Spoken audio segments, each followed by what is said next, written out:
Hey, this is Dave Britton with Lobo Business Sales LLC. I want to thank you for taking the time to view this video.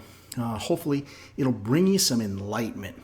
The first question that most people are going to ask when they're looking to sell their business is two items. Number one, is the business sellable? And number two, how much can you realistically expect to get in the sale of your business? Well, these are two very important questions. And the first one, let's talk about, is your business sellable? Well, first of all, there's different items that you want to look at. Number one, legally, can you sell the business? Do you have actual ownership of the business? If this is normally the case, you're going to proceed to step two on this. And the step two is, what is the business making? Most times, a business owner is only going to be able to sell a business that's profitable. There are some cases where people will look to purchase a business more on an asset-only sale or a liquidation value, but that's really not the premise of selling an outright business as a going concern. Most entrepreneurs are going to look at businesses on a cash flow basis. They're buying for the cash flow. Now, there are some very unique situations that somebody's trying to either get more geographical territory, more market share, or go into a different vertical. But in most cases, in most Main Street to mid-market business transactions, they're buying the business for the cash flow. The cash flow needs to be above the debt coverage of that business to acquire it, or basically the loan payments that it costs to purchase the business, and leave enough for a reasonable salary. If those two answers are yes, then your business is sellable. The question then becomes, what is the value of that business? Well, most businesses can be valued in a whole metric of different ways. The most common way is what's known as an income approach. And this income approach is derived on the discretionary earnings of the business. Now, I want you to pay very close attention to that word, discretionary earnings. You'll hear this in different terms. Some people call it seller's discretionary earnings. Some people call it the true owner benefit or the business net earnings of the business. But whatever the terminology is, the explanation of what it is remains the same. It's what is fully recognized as value or quote unquote cash flow coming to the owner of that business.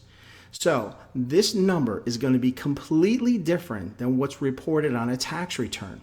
In fact, just as a side note and a side tip, if you ever value a business solely on what the taxable base is, you're drastically undervaluing that business.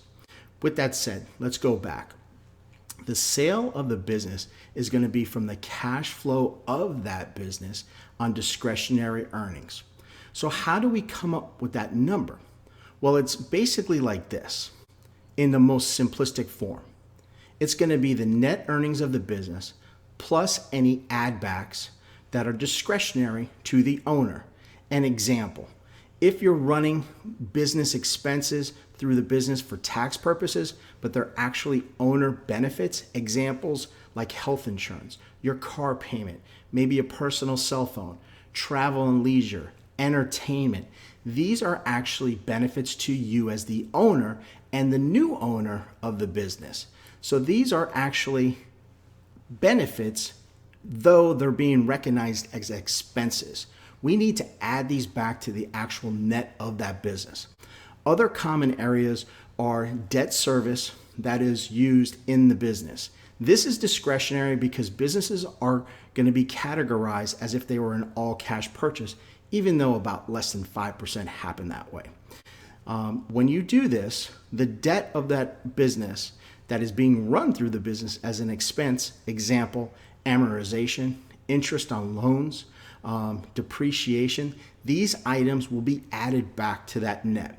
So as an example, you might have a taxable basis of that business that shows $50,000 of earnings. But when you do the add backs of the benefits, That adds maybe another 50 to 100,000 to the business. And then maybe the debt instruments that were implemented to acquire that business might add yet another 50,000. So now instead of looking at a business making 200,000, the 50,000, it's now really making 200,000. That is the discretionary earnings that we use to calculate what that business is worth. Once that number is ascertained, we're going to take it to a market multiple. Now, typical market multiples in privately held businesses are going to be on the low end of about 1 times earnings, which is extremely rare. And then on the high end is going to be about 4 to 4.5 times, which again is extremely rare. As you can see, this variation is almost a 400% variation in market multiples. There's different metrics that we use as business brokers to analyze what that business is, including growth rate, size of the company, longevity of earnings, patents, trademarks, protected territories, franchise versus not franchise, a whole host of metrics. But you can probably comfortably assume you're going to be somewhere in the middle range of about 2 to 3 times that multiple of that discretionary earnings. So as an example, using that $200,000 in earnings, let's go in the middle and use a 3 multiple. 200,000 times a 3 multiple is going to give you $600,000 of value. Now, understand, this will vary up or down depending on different metrics when it's more closely analyzed. But that gives you a general idea of what the business is most likely going to garner in that market. The other thing that we're going to look at is the comparable sales going back 2, 3, 4 years and what the average multiple is for those type of businesses. An example, if you have a restaurant or a sports bar and grill versus, let's say, a medical practice, those are 2 different items and 2 different multiples. Each one is going to carry their own multiple weight.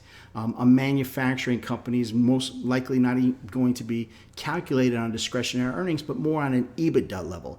That's a whole nother conversation. But at this point, I'd like to just illustrate 2 items. And those are, is your business sellable? And what is the business worth? Once again, in summary, if the business is profitable, can show a profit for the owner after the debt service, it's sellable.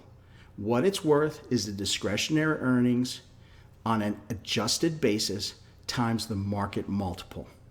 Hopefully this gives you a general idea of the 2 most common questions that I receive.